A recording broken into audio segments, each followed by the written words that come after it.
नमस्कार विद्यार्थी मित्रांनो, सोमनाथ कोकतरे या युट्यूब चॅनल मध्ये आपलं सर्वांचं सहर्ष स्वागत। आज आपल्याला 10 अंकापर्यंतच्या संख्यांचं वाचन व लेखन याच्या मध्ये विचारण्यात आलेला जो काही 2.2 स्वाध्याय आहे त्याचा अभ्यास करायचा आहे।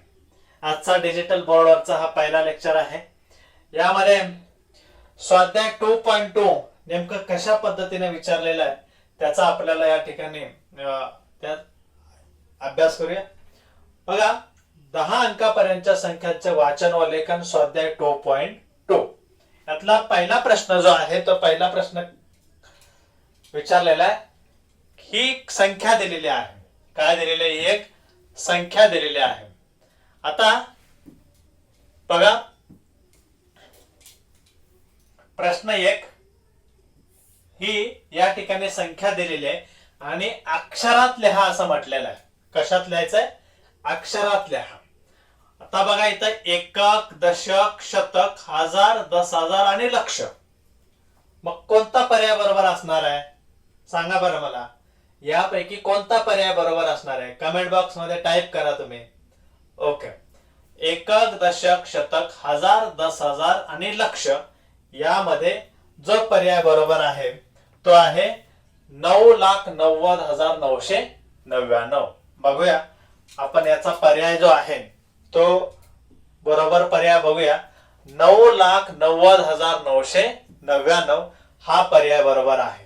कारण बघा, ही जी संख्या आहे, ही जी या ठिकाणी संख्या दिलेली आहे 0,999 एकक, दशक, शतक, हजार, 10,000 आणि या ठिकाणी काय आहे?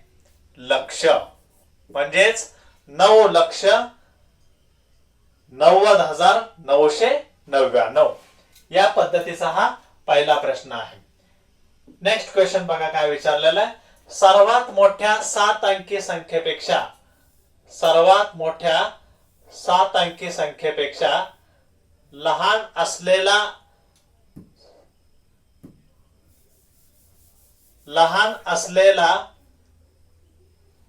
1 ने लहान असणारी संख्या पुढीलपैकी कोणती? सर्वात मोठ्या 7 अंकी संख्येपेक्षा 1 ने लहान असणारी संख्या पुढीलपैकी कोणती? हा प्रश्न या ठिकाणी विचारलेला आहे। सर्वात मोठी 7 अंकी संख्या तुम्हाला माहिती पाहिजे। सर्वात मोठी 7 अंकी संख्या जी आहे ती तुम्हाला माहिती पाहिजे। तर सर्वात मोठी म्हटल्यानंतर काय आहे? 1 2 3 4 5 6 7 8 आणि 9 असे 9 वेळा काय करायला पाहिजे? 9 लिहायला पाहिजे। आता याच्यापेक्षा 1 ने लहान काय म्हटलेलं आहे? 1 ने लहान म्हटलेला आहे। इथं बघा, 1 ने लहान असं विचारलेलं आहे। म्हणजे हा जो 9 आहे याच्या ऐवजी आपल्याला काय करायला पाहिजे? इथं 8 हा अंक लिहायला पाहिजे। बरोबर आहे। म्हणून याचा पर्याय जो आहे तो तिसरा पर्याय बरोबर आहे। बघा, सर्वात मोठ्या 7 अंकी संख्येपेक्षा 1 ने लहान असणारी संख्या पुढीलपैकी कोणती आहे? तर पर्याय क्रमांक 3 बरोबर आहे। बघा, इथं पर्याय क्रमांक 3 दिलेला आहे। ओके, नेक्स्ट क्वेश्चन काय विचारलेला आहे बघा। 9,9 ही संख्या अंकात कशी लिहाल? चॅनलला जर मित्रांनो सबस्क्राईब केलं नसेल तर चॅनलला सबस्क्राईब करा, जास्तीत जास्त विद्यार्थ्यांना शेअर करा।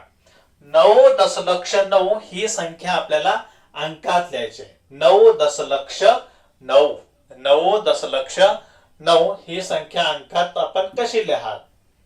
ओके, 9,9 मग काय येईल याचं उत्तर? बघा, पर्याय क्रमांक 2 बरोबर आहे। 9 दशलक्ष 9 दशलक्ष म्हणजे किती रे? 9 दशलक्ष 9 दशलक्ष म्हणजे किती?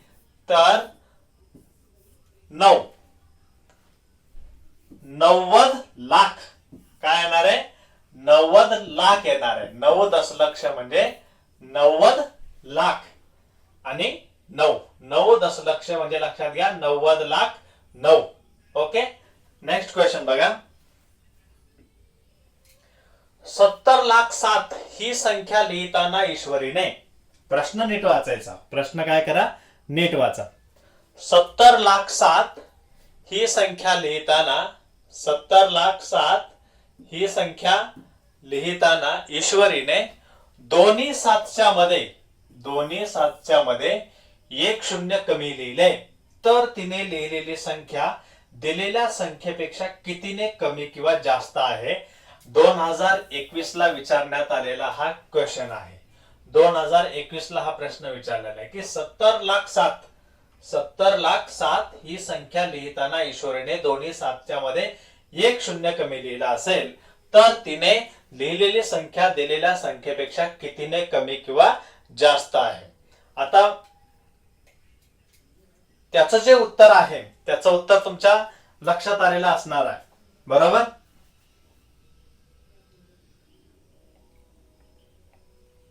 बघा इथं काय विचारलेलं आहे, 70,07,000. मग 70,07,000 म्हटल्यानंतर 70 लाख हे किती झाले बघा 7. एकक, दशक, शतक, हजार, 10,000, लक्ष, दशलक्ष, म्हणजे हे किती झाले 70 लाख झाले. आता दोन्ही सातच्या मध्ये एक शून्य कमी लिहिला म्हणजे हा एक 7 आणि हा एक 7 याच्यामध्ये काय केलेलं आहे, एक शून्य जो आहे तो कमी लिहिला. त्याच्यामध्ये एक शून्य आपण काय केला, कमी लिहिला आहे, बरोबर.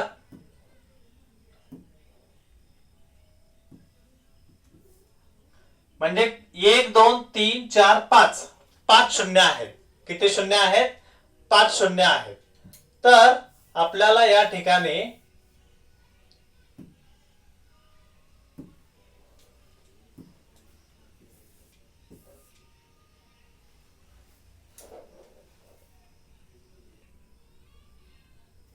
एक शून्य कमी घेतलेला आहे म्हणजे इथं 7 आहे तसं लिहा, बरोबर आहे.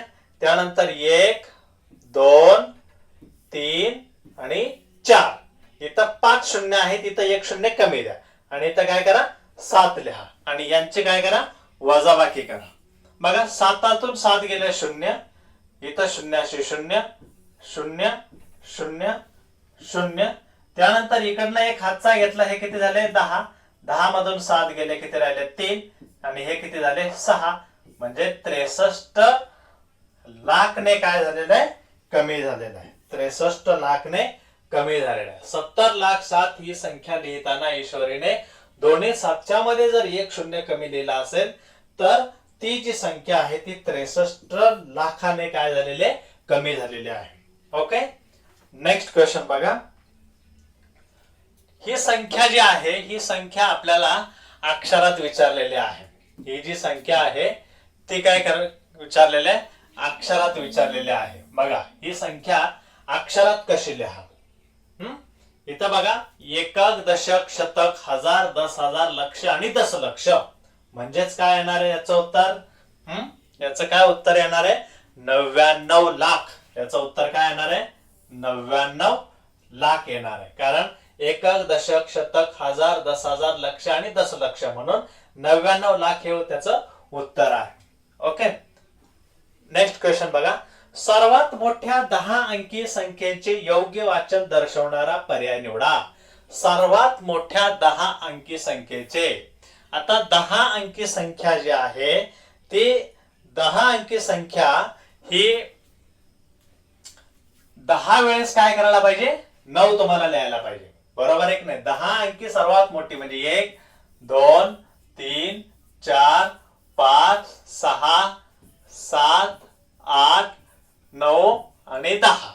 सर्वात मोठी ही 10 संख्या लिहिली, बरोबर आहे. ही संख्या लिहिली. या संख्येचं योग्य वाचन मग एकक, दशक, शतक 3 चा गट झाला, हा 2 चा गट झाला, नंतर हा 2 चा गट झाला, हा 2 चा गट झाला, म्हणजे काय झालं बघा 9 अब्ज 99 कोटी 99 लक्ष 99,999. पर्याय क्रमांक 2 बरोबर आहे. पर्याय क्रमांक 2 बरोबर आहे. 9 अब्ज 99 कोटी 99 लक्ष 99,999 या पद्धतीची ही जी संख्या आहे ती आहे.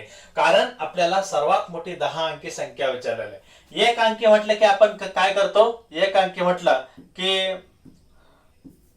एक अंकी सर्वात मोठी 9, 2 अंकी कसे रे 99, त्यानंतर ही काय आहे 3 अंकी, नंतर ही काय आहे 4 अंकी, बरोबर आहे. अशा पद्धतीनं आपण 999 वाढवत गेलो की ती संख्या सर्वात मोठी संख्या असते. ओके, नेक्स्ट क्वेश्चन बघा. 33,70,278. 33,70,278 ही संख्या अंकात कशी लिहा? 33,70,278. आता बघा, याचा पर्याय क्रमांक 3 जो आहे तो पर्याय क्रमांक 3 बरोबर आहे. एकक दशक शतक बरोबर आहे. एकक दशक शतक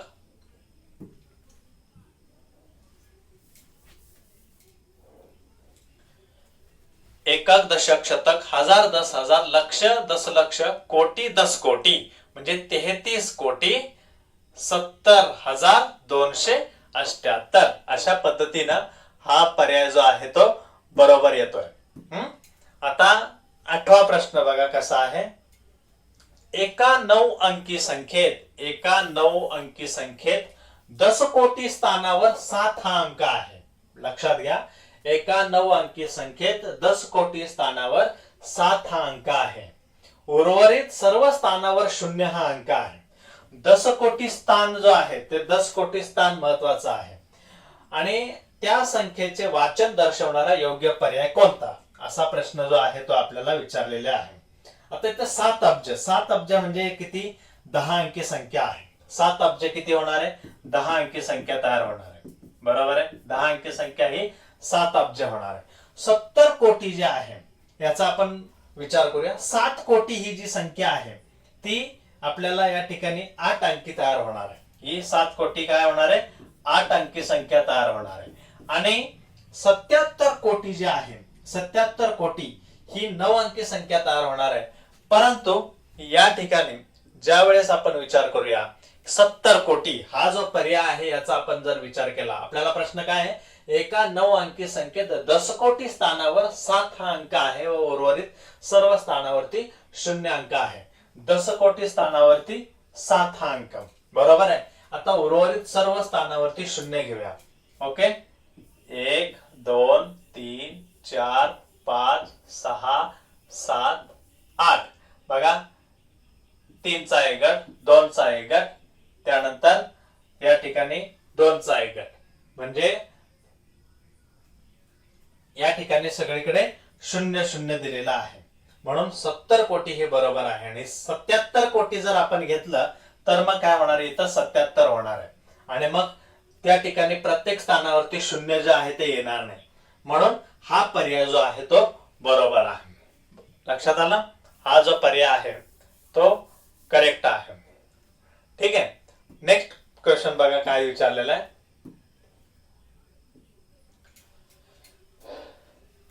1,99,341 पुढे चौकट विचारलेले आहे. आणि या ठिकाणी विचारलेले 1,05,000 या संख्या चढत्या क्रमाने लावल्या असतील तर चौकटीत येणारी संख्या कोणती? या चौकटीमध्ये येणारी संख्या कोणती असेल, अशा प्रकारे आपल्याला प्रश्न विचारलेला आहे. आणि ह्या ज्या संख्या आहेत त्या कोणत्या क्रमाने मांडण्यात आलेल्या आहेत? चढत्या क्रमाने मांडण्यात आलेल्या आहेत. कोणत्या क्रमाने मांडलेल्या आहेत? चढत्या क्रमाने लावलेल्या आहेत. आता चढता क्रम म्हणजे काय? कमीकडून जास्तकडे, कमीकडून जास्तकडे त्याला आपण काय म्हणतो? चढता क्रम असं म्हणतो. मग या ठिकाणी या चौकटीमध्ये कोणत्या अंक आहे ते आपण शोधूया. बघा, ही जी संख्या आहे 1,99,341 यामध्ये याच्यानंतरची पुढची जी संख्या आहे ती कोणती येणार आहे? सॉरी, इथं 1 हा नाहीये, 1 हा नाहीये, हा 99,341, 99,341 लक्षात घ्या. 1 हा नाहीये. 99,341 नंतर जर आपण 99,134 घेतली तर ती संख्या जी आहे ती कमी होणार आहे. बरोबर आहे. 341 पेक्षा मोठी संख्या बघूया आपण. 300 ही सुद्धा येणार नाही. हा पर्याय येणार नाही, हा सुद्धा पर्याय येणार नाहीये, हा सुद्धा पर्याय येणार नाही, कारण हे 341 पेक्षा कमी आहे. मग पर्याय राहिला हा पर्याय क्रमांक 4, 99,443 ही संख्या जर त्या ठिकाणी आपण घेतली, 99,443 ही संख्या जर आपण तिथे घेतली तर निश्चितपणे चौकटीमध्ये जर लिहिली तर त्या संख्या ज्या आहेत त्या चढत्या क्रमाने आपल्याला दिसतील. त्यानंतर 10वा प्रश्न, शेवटचा प्रश्न आहे बघा. एका महिला बचत गटाने 68,500 रुपयांच्या ठेवी जमा केलेल्या आहेत. किती? 68,500 रुपयांच्या ठेवी ज्या आहेत त्या या ठिकाणी जमा केलेल्या आहेत. 68,500 रुपयांच्या ठेवी जमा केलेल्या आहेत. आणि या संख्येचं अक्षरी लेखन पुढीलपैकी कोणते? अक्षरी लेखन पुढीलपैकी कोणते असा प्रश्न आपल्याला विचारलेला आहे. कोणते नाही हा सुद्धा प्रश्न आहे बघा इथं. कोणते नाही असा प्रश्न विचारलेला आहे, त्यामुळे व्यवस्थित लक्ष द्या. कोणते नाही? 68,500, 68,500, 685 शतक आणि 685 दशक. आता ह्याचं उत्तर जे आहे ते उत्तर बघा कोणतं आहे? 685 दशक. कारण बघा 68,500, 68,500 ही जी संख्या आहे, 68,500 ही जी संख्या आहे ती 68,500 आपण लिहू शकतो. 68,500, 68,500 हे सुद्धा बरोबर आहे. 685 शतक म्हणजे 685 जे आहे याला गुणिले आपल्याला काय करायला पाहिजे? 685 जे या ठिकाणी दिलेलं आहे याला गुणिले 685 गुणिले 85 शतक म्हटलेलं म्हणजे गुणिले 100 जर केला तर या ठिकाणी 685 1 आणि 2 म्हणजे हे सुद्धा पर्याय, हा सुद्धा पर्याय जो आहे तो कसा आहे? बरोबर आहे. हा सुद्धा पर्याय कसा आहे? बरोबर आहे. हा म्हणजे तिसरा पर्याय सुद्धा बरोबर आहे, दुसरा पर्याय पहिला बरोबर आहे आणि चौथा पर्याय जो आहे तो मात्र या ठिकाणी चुकीचा लिहिण्यात आलेला आहे. चौथा पर्याय जो आहे तो इथं चुकीचा लिहिण्यात आलेला आहे.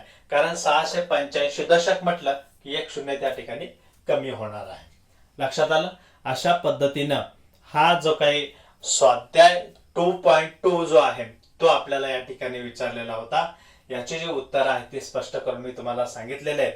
व्हिडिओ जर आवडले असतील तर जास्तीत जास्त विद्यार्थ्यांना शेअर करा. कमेंट बॉक्स मध्ये काही शंका असतील तर त्या टाइप्स करा आणि चॅनलला जर अजूनही सबस्क्राईब केलं नसेल तर चॅनलला जरूर सबस्क्राईब करा. व्हिडिओला एक लाईक करा. थँक्यू.